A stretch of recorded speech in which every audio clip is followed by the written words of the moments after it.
Okay, this is the Specialized Library Spotlight. Today, I'm very excited to speak with staff from the ESi Library. And I'm first going to hand it over to Cheryl. Cheryl, do you want to introduce yourself and then hand it off to the rest of your staff? That sounds good. I'm Cheryl Hansen. I've been at ESi for, I guess, technically 27 years, almost 30. And I have been a solo up until last December, when I added the first of my larger staff, which is Madeline Ricard. And she is not a librarian yet, but she'll be going to library school, iSchool, very soon.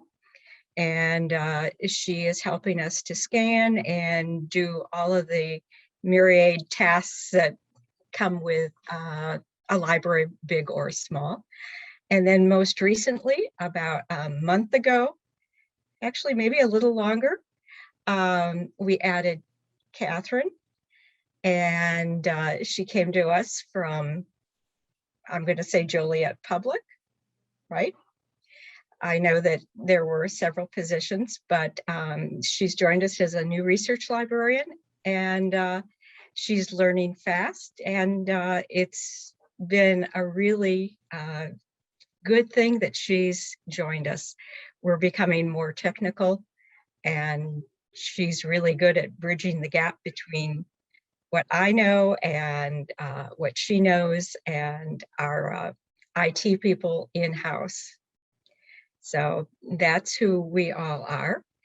And as to what the ESi Library is, ESi is a consulting firm. I tend to talk of them as engineers, but reality is that we have more than simply engineers on staff here. We have a medical doctor, at least one nurse on staff. We have some environmental people.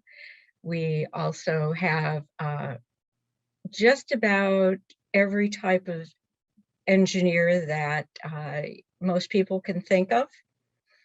And we range from people fresh out of college to people who've been in the field for an extremely long time. And we investigate, the simplest way to say it is we investigate failures. Why something fails, how it fails, should it have failed, or safety aspects of those things. And it covers every kind of item, product, thing that you can think of. We deal with aviation. They can take apart a plane, inspect it, look at it. They also do flight path reconstruction. They've done a lot of that. They've done process plant. That's the thing that people tend to see on the news. A place explodes. We have specialty people who go in and work there to see what caused that, what they could do to have it not happen again. We do consumer products. In fact, one of the first projects I had Catherine work on was going through a closed project with what is called a baby hammock, which is not on the market any longer, but there were deaths caused by it. And she had never even heard of those things before. And so we do those types of things. We do a slip and fall. We do medical devices. And we also look at things like printing presses, 3D printers, vehicles of all kinds. So, and buildings that are sick, buildings that are structurally, that have problems. And most of our work comes from attorneys or from the company directly, because sometimes the company wants to have us go in and do a safety audit. to look at what their processes are and see if they're up to speed, or if there's something else that they might be able to do. Sometimes they're actually looking at a product itself and it's not safety related, but this product's having problems. We haven't figured out what's happening with it. And so we have people who go in and take a look at the processes, and we'll do testing and try to figure out what's the cause of that. So in a nutshell, that's everything we do. We also work with insurance companies where we have people who will go out in the field after a tornado or a bad windstorm, something, and they will help to verify that the damage is what's been claimed and how bad it is. So there's that aspect of the company as well. In the summer, we bring in interns from universities across the country to learn about what we do and to get some experience. So I think that covers what we do.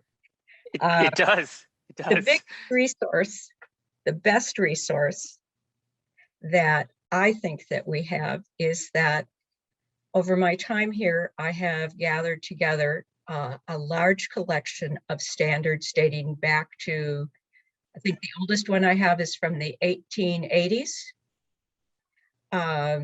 up to what people think of as standards that we have today, ANSI. We have some of the very first ASME standards that came out in the early 1900s. And we have archival copies of those. We also have them online because our company is spread out around about 14 sites across the country these days. So one of the things is that we have to get information out to our people quickly when they need it. And because standards touch on so many different things in the world and in finding out what's happening with various things, that's why I think standards are really important. Many people think that you only need to know about current standards, but actually to understand the current standards and the history of a product and what's happened to it, you need to look backwards. And it's really something to see how standards have changed and their outlook. From early standards that were simply how to make a piece of equipment. And then as time grew and safety became more and more of an issue, we see many more truly safety related standards today than we ever did before. So that's what I think is truly the most important part of this. And then I've forgotten what exactly the last question was. The last question is, in your opinion, why are specialized libraries like yours important and what makes them relevant for their users? Okay, what I thought it was, but my memory fails from time to time. I remember lots of strange things, but don't always remember current things. I firmly believe after almost 30 years here and another 10 years in another specialized library that doesn't exist anymore, that we're here to facilitate our clients who are the consultants, the employees of the company, in being able to get the information that they need. And sometimes they know what they need, and they specifically ask us for something and we can go out and locate it. But many times they don't. So they use Catherine and myself as sounding boards to come and talk to tell us about what their project is. And then because we're the experts in tracking things down and finding things, we go out and start looking for links to things that we can find. And our expertise is finding documents, and sometimes the documents are really old, and it's just simply a matter of being persistent until you locate what it is. And to do that, I use the internet. I use indexes that are online. I sometimes go back to actual paper copies of engineering index and go through things looking there at historical stuff. We look at product literature. We facilitate getting the information to our people in the most efficient and timely method. I would say the majority of things that I have worked on, I have had little lead time.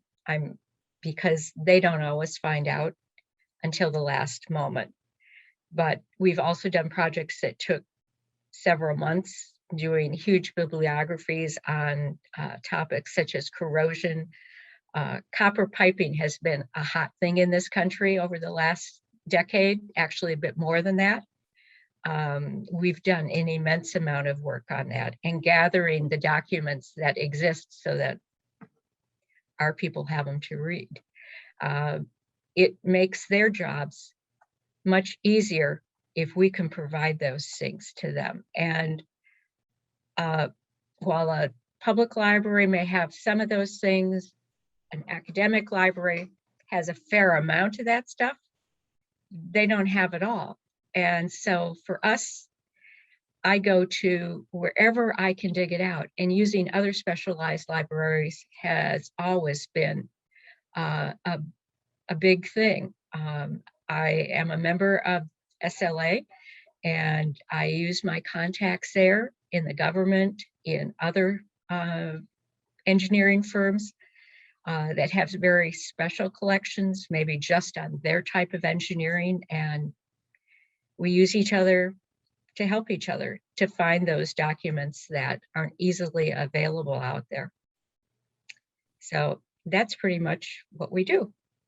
It sounds like you all have every day must be completely different, which sounds a lot like a lot of fun. Every challenge must be new and exciting, and it also sounds like the people in your organization rely on you all a lot, which is really fun to hear and exciting.